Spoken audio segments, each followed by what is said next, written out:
Hello दोस्तों, इस video में आप सभी का स्वागत है।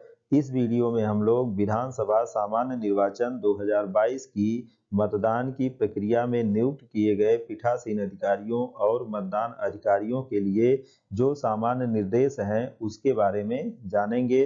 तो इसको हम लोग कई भागों में बांट कर समझेंगे। तो इसमें पहला भाग है मतदान के एक दिन पूर्व रवानगी स्थल पर किए जाने वाले कार्य, यानी जो आपका रवानगी स्थल होता है उस पर क्या क्या काम आपके द्वारा किया जाएगा उसके बारे में इसमें समझेंगे। तो यहाँ पर सबसे पहला काम जो पीठासीन अधिकारी का होता है वह होता है कि पीठासीन अधिकारी रवानगी स्थल पर सुबह 8 बजे पहुंचकर नियुक्ति पत्र के अनुसार संबंधित काउंटर पर पहुंचकर अपनी ड्यूटी प्राप्त कर ले, जिससे आपको ज्ञात होगा कि उस विधानसभा के किस बूथ यानी मतदेय स्थल पर किस वाहन से आपको मतदान कराने जाना है।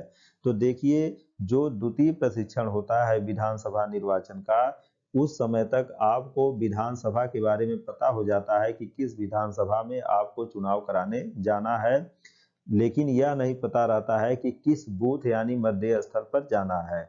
उसका पता आपको रवानगी स्थल से चलेगा।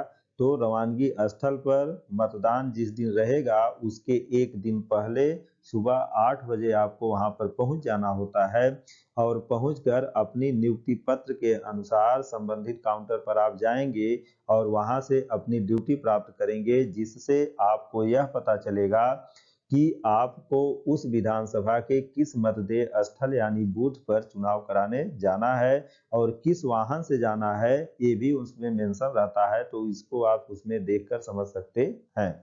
अब अगला काम होता है पीठासीन अधिकारी का कि पीठासीन अधिकारी अपने मतदान दल के अन्य सदस्यों के साथ नियत काउंटर से अपने मतदेय स्थल हेतु आवश्यक सामग्री एवं ईवीएम यानी कंट्रोल यूनिट और फिर बैलेट यूनिट और वीवीपैट प्राप्त कर उसका मिलान अवश्य कर ले।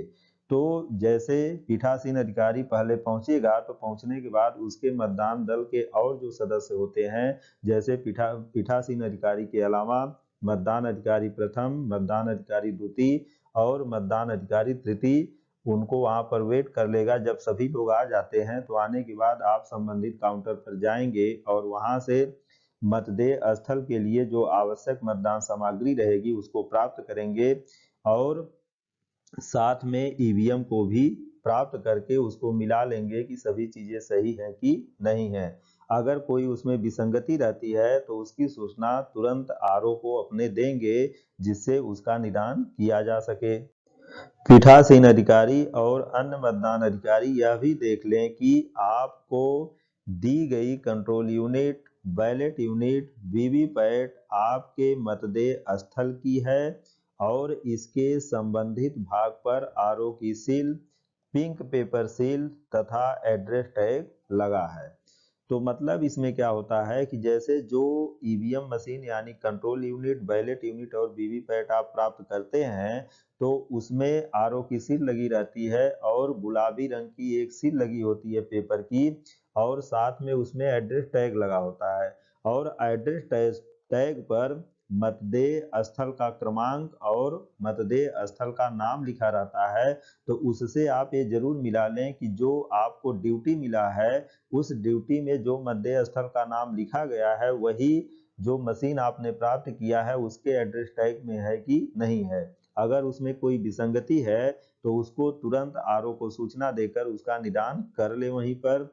आगे जो पीठासीन अधिकारी और अन्य मतदान अधिकारी होंगे वह यह भी देख लें कि मतदाता सूची की सभी प्रतियां पूर्ण एवं सभी प्रकार से समान हैं तथा उसी क्षेत्र की हैं जिसके लिए मतदान कराने जाना है।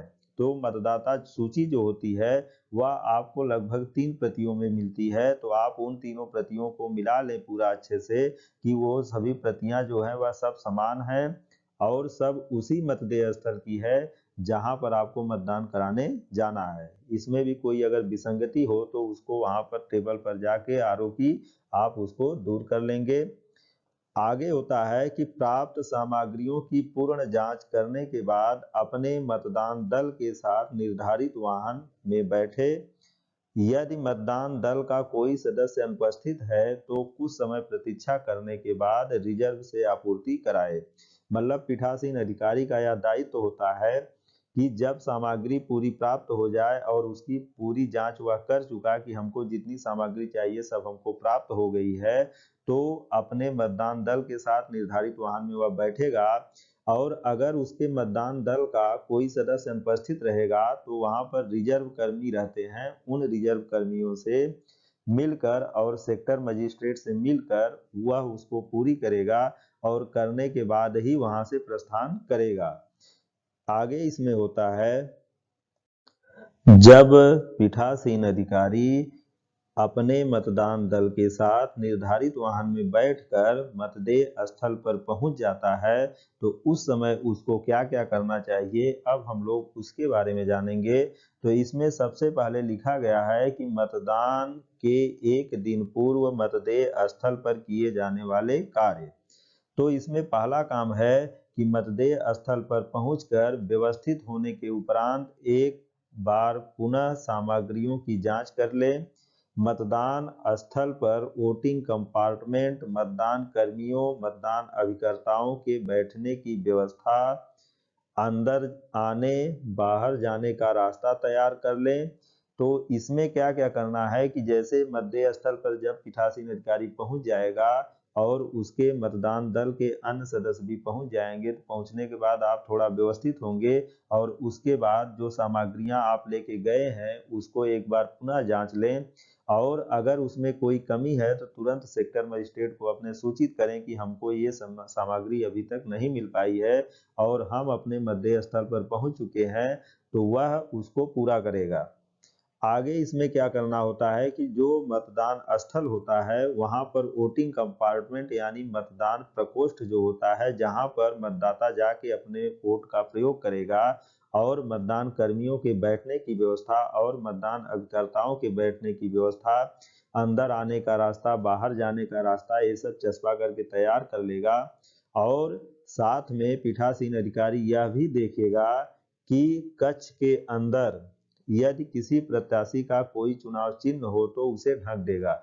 जैसा कि आप लोग जानते होंगे कि चुनाव जो होता है वह सामान्यतः जो प्राथमिक विद्यालय होते हैं उसी में कराया जाता है और प्राथमिक विद्यालय में छोटे छोटे बच्चे पढ़ते हैं और उनको समझने के लिए वहाँ की जो दीवारें होती हैं उस पर बहुत सारी तस्वीरें बनी होती है, बहुत सारे फल बने होते हैं, फूल बने होते हैं और बहुत सारी आकृतियां बनी होती हैं। तो आप एक बार मिलान कर लीजिए कि क्या जो आकृतियां, फूल या फल बने हैं उसमें से कोई ऐसा तो नहीं है जो किसी प्रत्याशी का चुनाव चिन्ह है।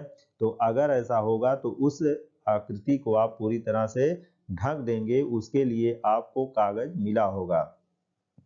दूसरा काम करना होता है कि एक बार सुरक्षा बलों के साथ बूथ के चारों ओर घूमकर यह देख लें कि 200 मीटर की परिधि में कोई चुनाव प्रचार सामग्री तो नहीं है। मतलब आपको जब वहां पर पहुंच जाएंगे तो एक बार जो सुरक्षा बल वहां पर रहेंगे उनके साथ बूथ के चारों ओर एक निरीक्षण कर लीजिए कि 200 मीटर की परिधि में कोई प्रचार सामग्री तो चस्पा नहीं है कहीं पर, या कोई बैनर वगैरह तो नहीं लगा है। अगर लगा है तो उसको आप सुरक्षा बल से कहेंगे कि आप इसको उतरवाइए, तो वो सब उसकी व्यवस्था करेंगे और उसको उतरवाएंगे। आगे इसमें होता है, आपको प्राप्त सामग्रियों में बहुत से प्रपत्र तथा लिफाफे होते हैं जिनमें आवश्यक कॉलम को आप भर सकते हैं। बहुत सारे प्रपत्र और लिफाफे होते हैं जिन पर मतदेय स्थल क्रमांक और मतदेय स्थल का नाम, पीठासीन अधिकारी का नाम और उसका हस्ताक्षर करना होता है। और इसी के साथ जो प्रपत्र होते हैं उनमें भी ये सब कॉलम भरने होते हैं। तो इसको आप चाहें तो अन्य मतदान कर्मियों की सहायता से इसको शाम को ही पूरा कर लेंगे, ताकि जिस दिन मतदान आपको अगले दिन कराना रहेगा तो उस दिन आप अधिक से अधिक समय तक फ्री रहेंगे और आपका काम बहुत अच्छे से हो जाएगा। लिफाफे जो होते हैं उनमें जो सील लगती है उसको भी आप चाहें तो 3 जगह पहले से ही लगा दीजिए, जिधर लिफाफा बंद रहता है केवल लिफाफे का मुंह खुला छोड़ दीजिए। तो उसमें अगले दिन जब मतदान समाप्त होगा तो केवल आप जो भी प्रपत्र उसमें रखना रहेगा रखेंगे और उसके मुंह को चस्पा करेंगे और केवल 2 ही जगह सील आपको करना पड़ेगा और सब अगर पहले से आप किए रहेंगे तो आपको सुविधा होती है। अगला काम इसमें होता है कि आप मध्य स्थल पर किसी का आतिथ्य स्वीकार न करें, मध्य स्थल पर ही रात्रि विश्राम करें और सुबह जल्दी उठकर मतदान की तैयारी प्रारंभ करें। तो इसका मतलब सीधा होता है कि निर्वाचन आयोग का यह गाइडलाइंस है कि आपको किसी का आतिथ्य नहीं स्वीकार करना है और मध्य स्थल पर ही रात्रि को आपको विश्राम करना है, वहीं पर जो मिलेगा वहीं पर आपको खाना है और सोना है और सुबह उठकर मतदान की तैयारी आपको प्रारंभ करना है। मतदान के एक दिन पूर्व सुबह 5 बजे तक सभी मतदान कर्मियों को पूरी तरह से तैयार होकर व्यवस्थित हो जाना होता है, क्योंकि 1.5 घंटा पहले यानी 5:30 बजे से मॉक पोल प्रारंभ कराना होता है। तो सबसे पहले ईवीएम की तैयारी करना होता है। तो ईवीएम के तैयारी के लिए जो तीनों यूनिट रहती है, कंट्रोल यूनिट, वीवीपैट और बैलेट यूनिट, इनको आपस में जोड़ना होता है।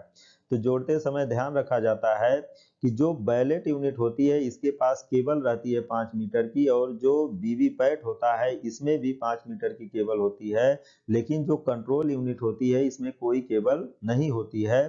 तो जोड़ते समय बैलेट यूनिट की केबल को वीवीपैट से जोड़ा जाता है और वीवीपैट की केबल को कंट्रोल यूनिट से जोड़ा जाता है।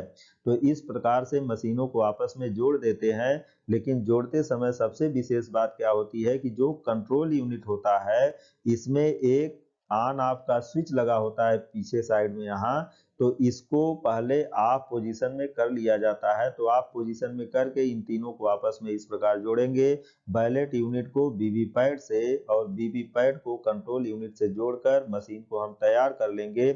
और तैयार करने के बाद आगे दूसरा काम है मतदान स्थल पर उपस्थित होने वाले प्रत्याशियों के मतदान अभिकर्ताओं की नियुक्ति। प्रत्याशियों या उनके निर्वाचन अभिकर्ताओं के हस्ताक्षरों का नमूना देखते हुए मतदान प्रारंभ होने के निर्धारित समय से 1.5 घंटा पहले कर लें। तो मतलब जब आप मशीन को तैयार कर रहे होंगे उस समय तक कुछ मतदान अभिकर्ता आएंगे और वह उस बूथ पर मतदान अभिकर्ता नियुक्त होना चाहेंगे। तो आप उनके द्वारा लाया गया जो प्रारूप 10 होता है जिस पर प्रत्याशी का या प्रत्याशी के निर्वाचन अभिकर्ता का हस्ताक्षर होगा, उसको एक प्रोफार्मा आपको पहले से मिला होगा जिस पर आपके बूथ पर लड़ रहे प्रत्याशियों और निर्वाचन अभिकर्ताओं के हस्ताक्षर रहेंगे। तो उनसे आप मिलान कर लेंगे और मिलान करने के बाद अगर आप संतुष्ट होते हैं तो उसको मतदान अभिकर्ता नियुक्त करेंगे। यह ध्यान रखा जाता है कि एक प्रत्याशी का केवल 2 मतदान अभिकर्ता नियुक्त किया जाता है, लेकिन एक समय पर केवल एक ही मतदान अभिकर्ता उस मतदेय स्थल पर उपस्थित रहेगा। दूसरा मतदान अभिकर्ता जब पहले को कहीं पर जाना होगा किसी कारणवश, तब वह दूसरा आकर उसके स्थान पर रह सकता है। तो आप मतदान अभिकर्ताओं को नियुक्त करेंगे, साथ में उनको फोटोयुक्त एक पास जारी करते हैं अपना हस्ताक्षर करके, और उनसे यह कहते हैं कि इसको आप हमेशा अपने पास रखिए और इसको अपने लगाए रहिए अपने पास। तो इस तरह से मतदान अभिकर्ताओं की नियुक्ति हो जाती है। आगे इसमें अगला काम होता है मॉक पोल हेतु कम से कम 2 मतदान अभिकर्ताओं के सामने मतदान प्रारंभ होने के निर्धारित समय से 1.5 घंटा पूर्व प्रक्रिया प्रारंभ करें। निर्धारित समय तक एक भी मतदान अभिकर्ता नहीं पहुंचे तब 15 मिनट और इंतजार करके मॉक पोल प्रक्रिया प्रारंभ कर दें, जिसमें कम से कम 50 वोट डाले जाएंगे। तो कभी कभी ऐसा होता है कि 5:30 बजे तक कोई मतदान अभिकर्ता नहीं उपस्थित हो पाता है, तो उस परिस्थिति में आपको केवल 15 मिनट इंतजार करना है।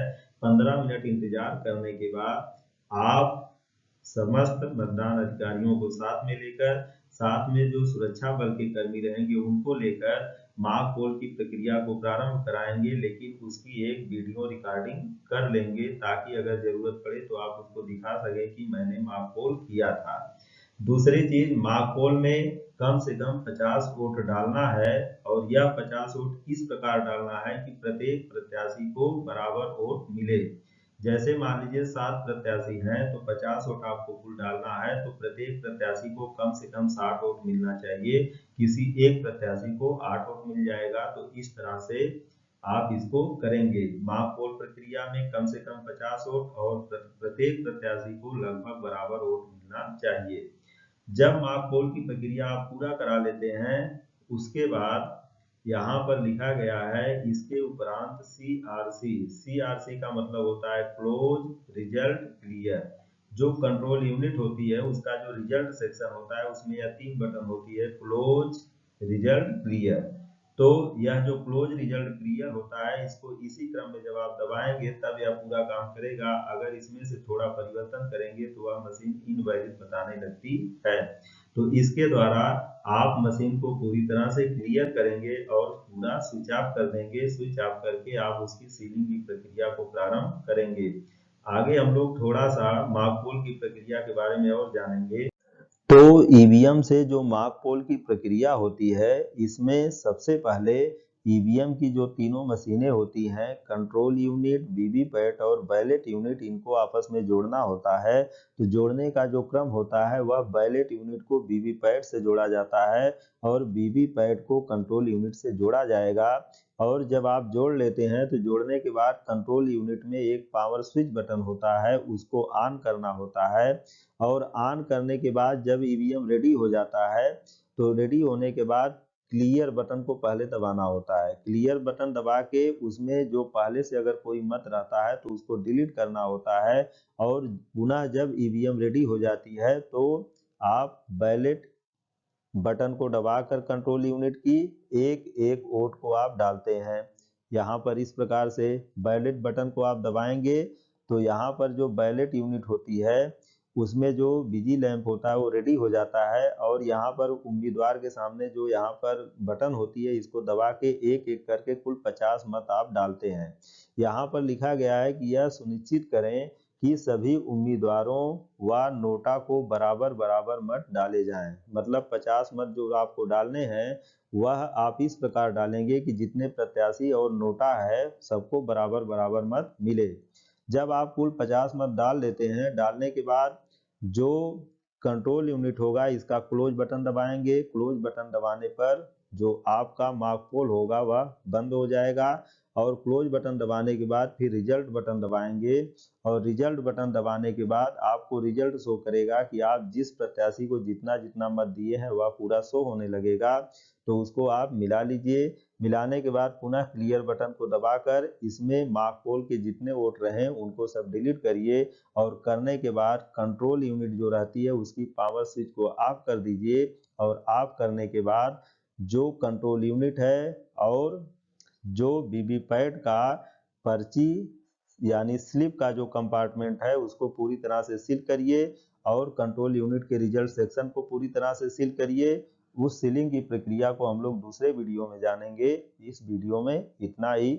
आगे हम लोग अब और जानेंगे दूसरे वीडियो में। धन्यवाद।